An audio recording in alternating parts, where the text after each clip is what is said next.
আসসালামু আলাইকুম। বাংলাদেশ বিখ্যাত কবি নুরুজ্জামান কাফি উর্ফে ফাফি আপনাদের পছন্দের একজন কবি। সে তার গল্পে লিখেছেন এবং সুন্দরভাবে উপলব্ধি করেছেন। চলুন তার গল্পে এবং প্রকাশিত বইয়ের ভিতর কি সংলাপ আছে দেখি আমরা কিছু পড়তে পারি কিনা। Let's get study. সে প্রথমে লিখেছেন অন্ধ চোখ, জানি না কার অন্ধ চোখ। একবার চোখের দৃষ্টিতে পড়ে দেখো, বাকিটা জীবন কখনোই আড়াল হতে দিব না। বাহ, অন্ধ হলেও তোমাকে দেখতে দেখতে অন্ধ হব, অন্ধ চোখে তোমাকে অনুভব করব। তার চোখ যদি না থাকতো সে কখনো পছন্দ করতো না। তার ফাক্তন মনে হয়, ফাক্তন কি সেটা আর জানি না। তারপর লিখছে ভাই মূল্যহীন, মূল্যহীন কষ্ট পাওয়া কোনোই মানে নেই। ভুল মানুষকে ভালোবেসে কান্না করতে নেই, সেটাও আমি জানি না, কারণ ভালোবাসা করি নাই, কিভাবে জানবো। তারপর লিখেছেন জমানো কথা, পাবো না জেনেও যে অপেক্ষা করি, একা একা যেন ভালোবেসে মরি। কথা হবে না জেনেও যে রাত জাগি, আমার জমানো কথা শুনবে কোন ফাঁকি। কথার সাথে কোনো মিল নাই, ফাঁকি আসবে এখান থেকে, কই থেকে ভাই সেটা জানি না। তারপর লিখছে শুকনো ঠোঁট, শুকনো ঠোঁট সেটা তো জানি, মনে মেরেল দেয় নাই। শুকনো ঠোঁট একবার নীরবতায় গিয়ে দেখো, রয়েছে আমার শুকনো ঠোঁট ও দেখো। মানুষ কতটা নীরব হলে নীরবতাকে ভালোবেসে ফেলে আরো আরো। ও এখানে লিখছে আরো আরো।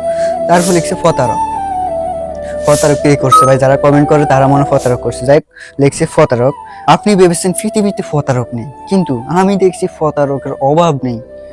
ও অথচ পৃথিবীতে প্রতারকের অভাব নেই। তারপরে লিখছেন জমানো কথা, মনে হয়েছে জমানা কথা, পাবো না জেনেও যে অপেক্ষা করি, একা একা কেন যে তাকে ভালোবেসে মরি। কথা হবে না জেনেও রাত জাগি, আর জমানো কথাগুলো শুনবে কোন ফাঁকি। তারপর লিখছে প্রিয় ফাক্তন, ফাক্তনকে সেটা আমি আজও চিনলাম না। তাকে যতদিন দেখছি ফাক্তন হয়ে আছে।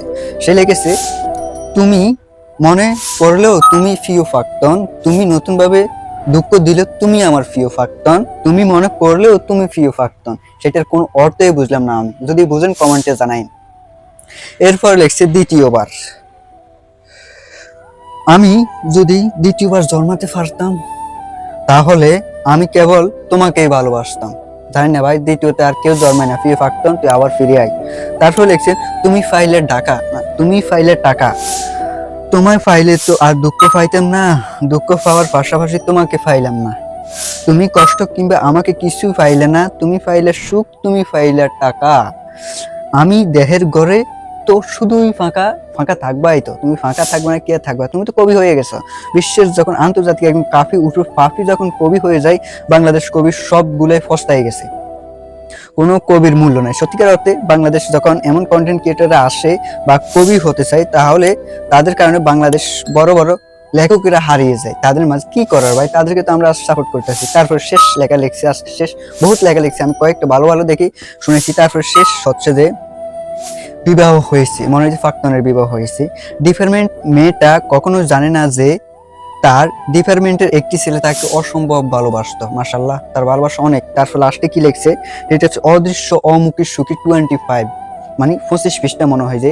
তারপর শেষ লেখা হচ্ছে কাঁপুনি উঠিয়ে, জানি না কিসের কাঁপুনি। লেখা হয়েছে চোখে দিয়ে বলে গেলে ভালোবাসি, ভাই বাংলা পারি না অত বেশি। মুখ দিয়ে বললে কি হয় এমন ক্ষতি, চোখের ভাষা হয় কি পরিপূর্ণ সব, শুধু বা ফাঁসে কাঁপুনি উঠিয়ে কি হয় লাভ। সেটার অর্থ আমি বুঝি না, শেষ এতটুকুই। কিন্তু আমার মনে হয় যে উর্ফে কাফির উর্ফে ফাফি সে বাংলাদেশ কন্টেন্ট ক্রিয়েটর, সেটা আমি সাপোর্ট করি, বাট সে যে বাংলাদেশ কবিদেরকে ফস্তায় দিছে এটা আমি কোনোদিন সাজেস্ট করি নাই। সে কেন এই লেখাগুলো লেখে যুব সমাজের মধ্যে উৎখাত কিছু প্রশ্ন ছড়িয়ে দিয়েছেন, এবং সে যতগুলো কাজ করছেন, আমি মনে করি বাংলাদেশ যারা কবি আছেন তাদের ইন্টারন্যাশনাল লেভেল একটু ডাউন হয়ে গেছে, কিন্তু কোনোদিন তার কারণে ইন্টারন্যাশনাল ডাউন হবে না। সত্যিকার অর্থে যতটা ডাউন হয়েছে বাংলাদেশ যতজন কবি আছে, আমার মনে হয় তাদের মন মানসিকতা ভেঙে গেছে কবি হওয়ার বা কবি লেখার রাইটারি করা। যখন সে লেখাগুলো লিখেছে, বাট আমি দেখি নাই, তখন তার কিছু গল্প যখন আমার কাছে এসেছে, তখন আমি এই গল্পটা আপনাদের সাথে শেয়ার করছি, এবং আমাকে অন্য একজন দিয়েছে, ভাই যে একটা ভিডিও করেন ওকে নিয়ে। সত্যিকার এত বড় কন্টেন্ট ক্রিয়েটরকে নিয়ে যে আমি ভিডিও করব, আমি ফার্স্ট টাইম বা সাহসে দেয়নি। তারপর তার লেখাগুলো দেখে আমি ভিডিও করতে আগ্রহী।